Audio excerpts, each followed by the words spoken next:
Hello, I'm Ellarine Turner Price, and I'm the General Manager of Eden Joy Whole Foods in Maypen, Clarendon. Thank you for joining me today on my virtual factory tour. We're going to be making mozzarella, lactose-free vegan mozzarella. Come along with me. We have to weigh and measure. I am trying actually to get 14 ounces, which is one regular block of cheese. So I'm trying to get 14 ounces. So we have to weigh all the ingredients so that measure and weigh so that when we are done it will compound one block. All right. So in the blender here I have a tablespoon of olive oil and I have a tablespoon of vinegar. And to that I'm going to add just a tad, an eighth of a teaspoon of turmeric, a quarter teaspoon of white pepper, and I like white pepper because when I use it, it has a really nice tang, so it gives it a nice little zest. A little salt, about a quarter teaspoon. Our spice mix, which is about a quarter of a teaspoon,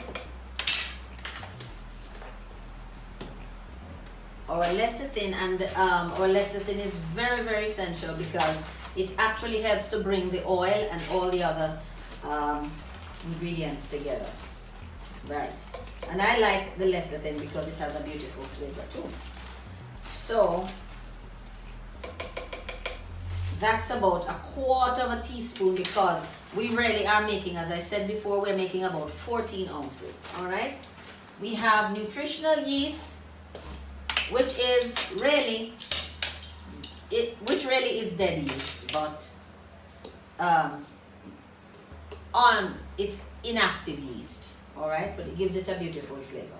So I'm going to use about a tablespoon and a half of nutritional yeast. Then I'm going to use a nut base, which is a nut powder, a protein isolate really. So I'm going to use the base, which is I'm going to use about 2 tablespoons really. This is usually really very nice. It's actually it's a protein base which we use because of course we're making cheese, right? Cheese is, well, we need the protein. Now the beautiful thing is we use tapioca starch, and today sometimes we combine it with other starches. To this I'm going to add about 2 tablespoons. All right, and then I'm going to be using also a yeast extract, which we add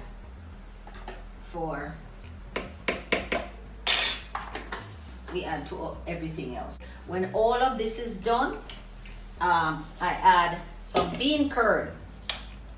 As you know, it's cheese, so I'm adding bean curd. Then I'm going to add about a cup and a half of water. About a cup and a half, and the water of course is not the pipe water.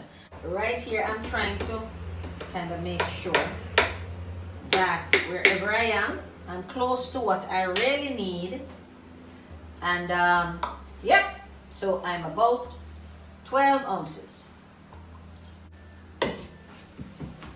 Now I'm gonna blend it. That's a little noisy, right?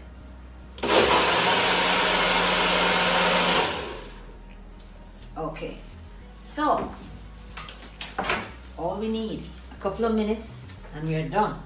We're going to be cooking it. We're going to be heating it to a certain temperature.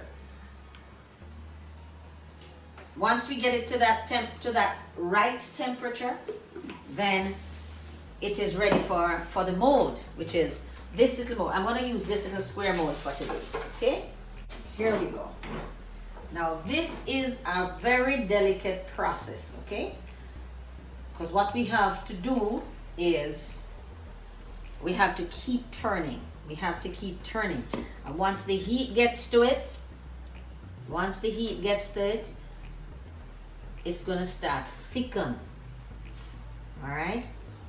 And then we are going to keep it there until it becomes nice and shiny. And we're going to keep turning. You have to keep watching and watching. We are getting to a place where the cheese is getting heated and it's getting thick. That is what we want, okay? Because that's how we're gonna get stiff mozzarella. So we're gonna take it to a certain temperature. No, I won't use a thermometer because I'm acquainted with the process, so I know exactly what I'm looking for, right?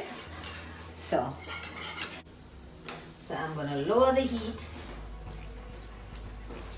I'm gonna keep turning because what we need to get this to a place where it's nice and shiny. Okay? That's where we go for our mozzarella. That's when it's ready for us to place in the mold. All right? So this is, we're molding, placing it in a mold so that we can place this in the refrigerator where it will be cooled, or it will be allowed to set for overnight or for a couple of hours if we're not going to do it overnight. If there's a time when we don't really want to have a film on the top or a skin, what we would do is basically just place some parchment paper over the top here, and that will not only help to control the moisture, but it will also help to avoid a skin. So this is where we go, into the refrigerator, and that will remain overnight or until it is set. Maybe not, well, it needs about 4 to 8 hours for it to be completely set. And at the end of the setting, we will end up with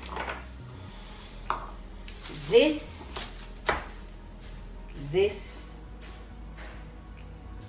lump of goodness. All right, this is what we will end up with. You can melt it, you can slice it. It's great on your pizza, it's great for sandwiches, and you can make panini, you can make your sandwiches, and really and truly you wouldn't really be able to differentiate very easily the taste between the normal cheese and the lactose-free mozzarella. And what is also beautiful is that once we put it in the refrigerator and it is set, the cheese goes into what we call the aging process, and it is basically wrapped and sealed tightly, airtight, and then it is placed away in the aging room, which is outside of the factory. Here we have a cheese aging room, so it's placed in the aging room and it stays there for anywhere from 6 to about 12 weeks, depending on the flavor we want, depending on the taste, depending on the texture, and also depending on what it is that we are making this bulk of cheese for. And that, my friend, is mozzarella cheese, vegan mozzarella cheese. Have a happy Manufacturers Month.